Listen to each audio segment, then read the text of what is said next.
Hey friends, welcome back. Today I've got our August budget review to show you how we did in the month of August, and I'm really proud of this one, just saying.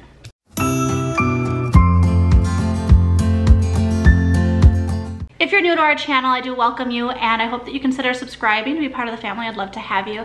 But as I mentioned, this is my August budget recap where I sit down with you and go over all the numbers from August. I show you what we planned on spending at the beginning of the month and then show you what we actually spent to come the end of the month. And August was not a bad month, surprisingly. So I am sitting here at the kitchen table. I've got my laptop in front of me and I'm gonna dish the numbers. So for the month of August, one thing I didn't take into consideration was that it was a 5-paycheck month, so that really helped. But jumping right into our fixed expenses, these are the monthly expenses that don't really change that much. So starting with our rent, that was right on. Our rent actually stayed the same. We renewed our lease and it started again in August, and our rent didn't go up for the first time that we've lived here. We've been here 3 years, and every time we renew, the rent goes up. This is the first year it hasn't. So that was kind of a really big blessing. And we actually had a $25 discount off of 1 month of rent for renewing our lease. So that was reflected here in the price of our rent. Life insurance is the same every month. That's for both my husband and I. Internet actually went up by $5. I think it was just because we've had the same plan for so long. It just went up to reflect like taxes and inflation. I don't know. But it went from $64.99 up to $69.99, so there was a $5 difference there. Electric, we are on a budget plan each month, so that is $116 until it gets reevaluated again. Netflix is $13.99 a month. We don't have cable, we have Netflix and Hulu and Amazon Prime. Our Hulu is actually included in our cell phone plan, so that's nice. We don't have to pay for that. Sewer, I budgeted $25. It came in at $16.61. Cell phone, I budgeted $162 and it came in right around there, 25 cents under. Our water bill, I budgeted $30 and we came in at $23.06. Adobe Photo Suite is a monthly subscription, $52.99 a month. It covers all of our photo and video editing software, so that's always the same. YMCA was, our family membership to that was $87.45. I can say that that will be going down next month. Down to like 61 something due to a program that they have, and we qualified for a 25% discount. Groceries, I was very proud of this. I budgeted $300 for the month of August and we came in at only $5.39 over, so that is not too bad. We also didn't have to really buy any meat throughout the month, so that helped. And then gas, we had one trip to Michigan, so I estimated that it would be around $300 and we came in way under. We came in $115 under budget. So that was nice. So for the full category of fixed expenses, we were $120.66 under budget. I always like to hear those words, under budget. Moving on to our flexible and sinking funds. These are the categories that either change month to month, or they're the ones that if I were to cut something out of the budget, these are the areas where we would cut. So miscellaneous, I budgeted $60. That was for our Costco membership renewal. So that came out. For the kids category, this we were over. I budgeted $50 because I wasn't sure what was if we'd need anything at all. But with the kids starting school in August, I figured any like PTA or like classroom stuff that I may have forgotten, I wanted to have money sitting there. However, Alice decided that she wanted to get her ears pierced, and we've told her over the past few years whenever she's ready, we would take her, and she decided she was ready. And so that wasn't in the budget. It was like $66, almost $70 to get her ears pierced, and that came with her.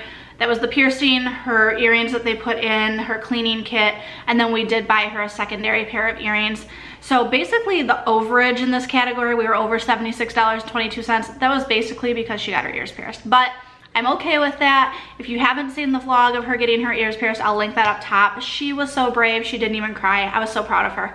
And she really loves her earrings. She has thanked us countless times since then. This was like last week, and she has at least once a day said thank you so much for our earrings, or for her earrings. So it's okay, we're over, I'm okay with that.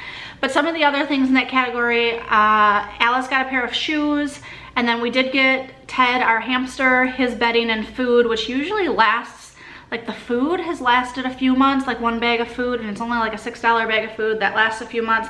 And his bedding, we get a really big bag, and that lasts us at least a month. sometimes like 5 or 6 weeks, depending on how much we're putting in there when we're changing things out. Anyway, he's a cheap pet, and so because of that, I don't have a line item just for pet care. I throw it in with the kids because it is their pet. So we got his food and bedding. And then I did pick up some snacks for a PTA fundraiser, and that came out of that category as well. Household, I didn't budget anything at the beginning of the month, but I did spend $17.38. That was for a fall candle from Walmart. It was like $4.93.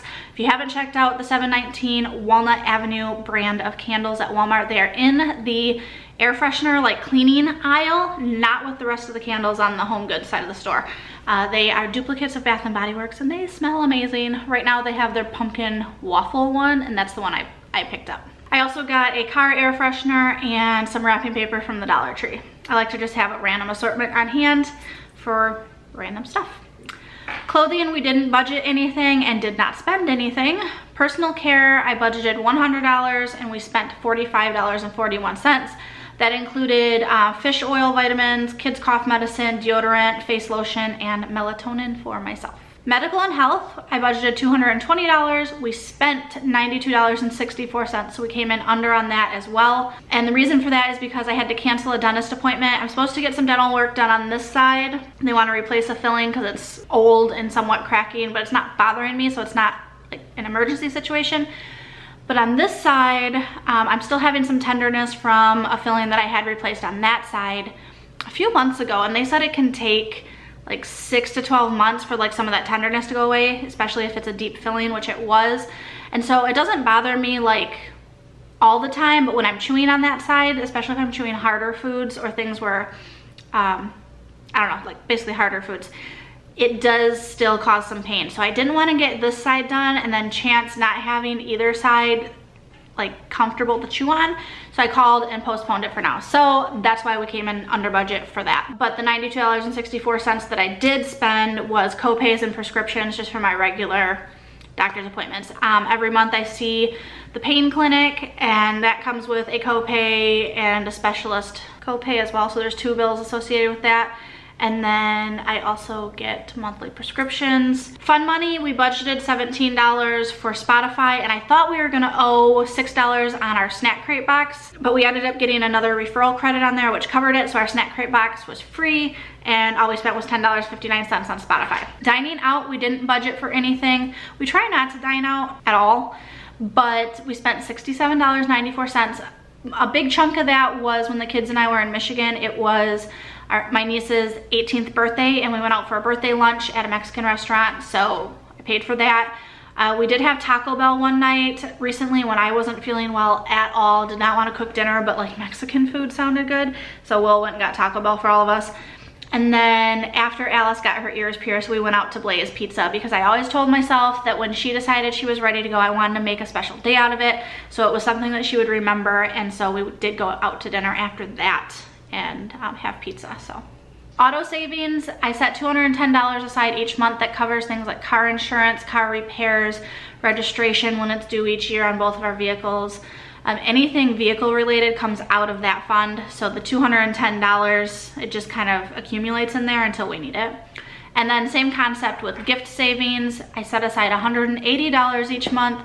Now we do have a large family that we shop for, and this is just kids. We have 13 nieces and nephews, and then 2 children of our own. So that's 15 kids' birthday gifts that we're buying for and Christmas gifts that we're buying for. And even if we go inexpensive, like $20, $25 per kid, that really adds up. That's why that might seem like a lot. $180 a month over the course of 12 months is a decent little chunk of cash, but that also covers gifts to each other, like for our own birthdays within our immediate family, anniversaries. Jackson's going to a birthday party tonight, and so like that covered the gift for his friend. Just any sort of gift giving, whether it be Christmas, birthday, anniversary, whatever it might be, wedding shower. We had a few weddings this year and baby showers, so it all comes out of that fund. Make sense? Cool. Next we have the debt category. These are just minimum payments right now. First associate loan is Will's student loan. That's a minimum of $198.46 a month. Navient is my student loans with a minimum of $124.15 a month. And then I do have a large medical bill that's on a monthly payment plan right now from last fall when I ended up in the ER for 2 days. and that's $165 a month. And that plan is monthly until May, unless we pay it off sooner.